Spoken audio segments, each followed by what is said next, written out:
Alright lads, so in case you haven't realized just yet, ×2 potions, ×2 droplets are currently active. I know, maybe you do know, but some people out there might not know because this kinda just got announced and released at the exact same time. So it's understandable if you don't know. That being said, as always when these type of events drop, we're going to be talking about the best way to make the most out of your time, soul tickets, and also to get as much pots or droplets as fast as possible. So the first thing that you should be doing when farming potions or droplets is to only be playing in co-op. Sure, maybe sometimes you just want to auto and do it in single player.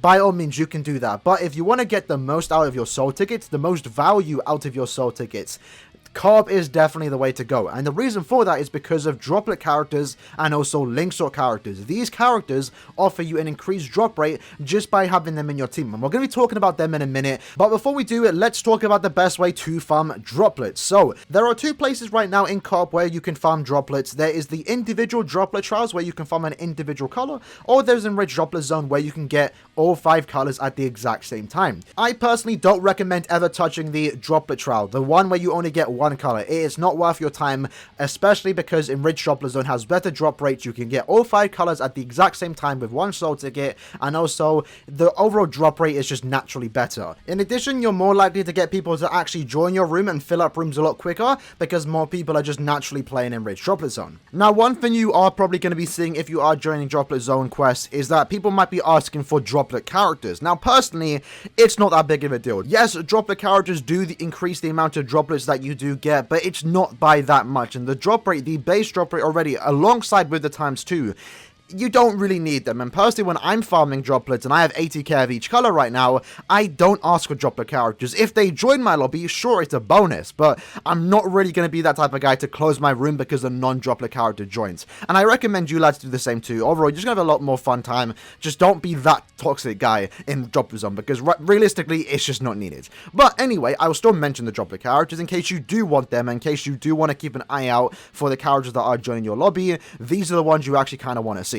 So the first character to talk about is going to be the Machine Society Mashiro. So this character right here, if she's in your lobby, she's increasing the Mind Droplet drop rate by 17%. For Technique Droplets, you have access to the power version of the Redux Summoned one, where she increases the Technique Droplet drop rate by 17%. For Hard Drop, you have access to the newly remade version of Sodana Shirayuki. She's also offering you a 17% increase on your Mind Droplets when using this character in any quest, really. That's kind of the good thing about Droplet characters too, is that you aren't just restricted to using this character in Enriched Droplet Zone. You can actually use them anywhere else, but obviously, the best way to farm is Enriched Droplet Zone. And then lastly, for the Speed Droplets, you have access to 2 characters actually, the Comfy on World Round 10 Mayuri, and then also the movie Senna remake, where they both offer you a 17% increase on speed droplets. And currently, as it stands right now, there is no speed character that increases the power droplet drop rate by 17%. We're probably going to get it in the future, but right now, it's just only those characters. So of course, having these characters join your lobby is going to be a good thing because they are increasing the drop rate, but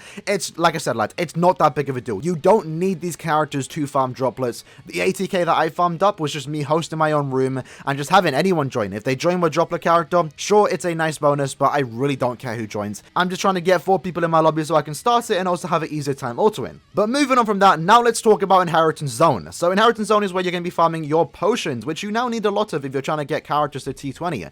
So IZ, the drop rate is notoriously low. It's not that good. For the amount of potions that you need now, you pretty much need these link slot bonus characters. Unlike Droplet Zone where you can farm it without them, IZ, you pretty much need them. And if you join a room or if you look in just any kind of like room lobby, you're going to see a lot of people asking for specific characters because these are the ones that give you the bonuses. By having 1 link slot character in your lobby, you're getting guaranteed 5 additional pots. With 4 link slot characters in the lobby, you're guaranteed to get 20 per ticket. So if you're doing 5 times runs, that's 100 potions that you're guaranteed.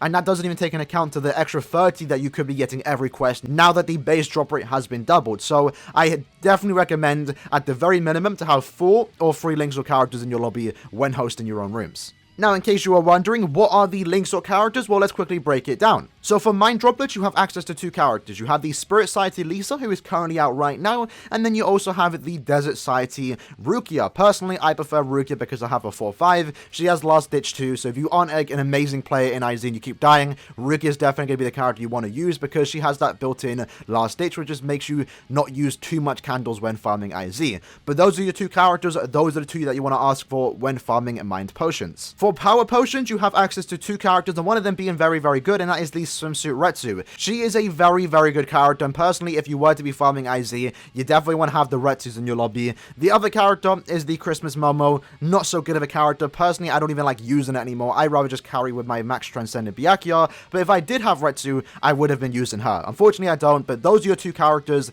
the Swimsuit Retsu and the Christmas Momo. For Speed Potions, you have access to 2 technique characters, and that is the Spirits Alpha Ewivu Uryu, and then also the Can't Be On World Kenpachi. Now, personally, I definitely recommend bringing the Uryu. He has weakening and everything. He's a better character than Kenpachi, but that isn't really saying much. Kenpachi, unfortunately, is a NAD character without guard break with a terrible kit for co-op, and he isn't really designed to be used in co-op, and he's an absolute pain to use. So normally, when you're farming Technique IZ for Speed Potions, it's definitely the roughest one, and right now we really need an OP tech character for the anniversary to make carrying these characters a lot easier, because it's a bit tough right now. And personally, this is my least enjoyed IZ farming because both characters just are pretty meh. To farm Technique Potions, you have access to 2 more characters, and that is the movie remake version of Kokoto and also the Machine Society Ririka. Now, she was actually the first character that did offer these +5 potions, so you're most likely going to get her join your lobbies, but both of them are decently pretty good. Actually, more so Kokoto.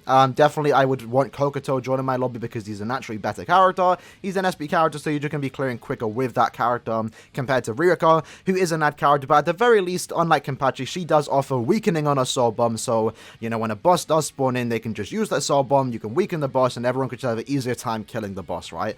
So both of them are very good, but personally, if I was to use one of them, it would be Kokoto. But anyway, they both offer +5 potions for the Technique attribute. And then lastly, to farm Heart Potions, you have access to Fierce Battle Kisuke. Now, this is currently the only attribute that has access to 1 character with the +5 Heart Potions. Now, I'm sure we're going to get one in the future, but either way, we don't need another one. This character is an absolute beast. If you don't have him just yet, you want to get him. And he's a premium character, so you'll probably get him soon. He's going to get thrown to a lot of banners. He already has to a certain extent, but this character is very, very good. Just think of Tokinada if he was a Linkster character. That's what this Kisuke basically is. Range, Flurry, Guard Break with his shield. He's an absolute beast. Pretty much 4 Kisuke's with like decked out accessories and Transcendence can pretty much easily auto IZ, and you can't really say the same for the other characters. So very, very good character. He's the only one for the Mind attribute to farm Heart Potions, but honestly, we don't need any more. He's an absolute beast. But that being said, lads, that was the video for today, just breaking down all the IZ characters, the ones that you want to see, the ones that are probably going to be joining your lobbies. And yeah, if you want to host your own room, ask for free Linkster characters to join. You don't necessarily need to have them. I personally have a Linkster character in every attribute, and I just rather carry with my better characters, because if they're 1-5 and I have a 5 out of 5, you know, Tokinada, or 5th anniversary Byakuya, 10 years later Ichigo or Rukia, I'd rather just use them to carry, and I'll just let everyone else auto. But if you don't have a good enough carry, you can just still bring whoever you want, and just let people know beforehand that you're not bringing a carry, that you're just trying to get free Linkster characters to join you, because people will do that. Everyone's just trying to get into a room and have fun and play and farm Linkster. So have fun farming these next 2 weeks, lads. It does end July 23rd. Maybe it will get renewed. There is a possibility that we could just have a whole month of double IZ, but let's not take the hunch. What we know is that it ends on the July 23rd, so let's make sure we get as much potions as possible, or droplets, by the 23rd, so we're ready to start farming the anniversary point event. That being said, hope you guys did enjoy the video, and I'll see you guys in the next one. Peace.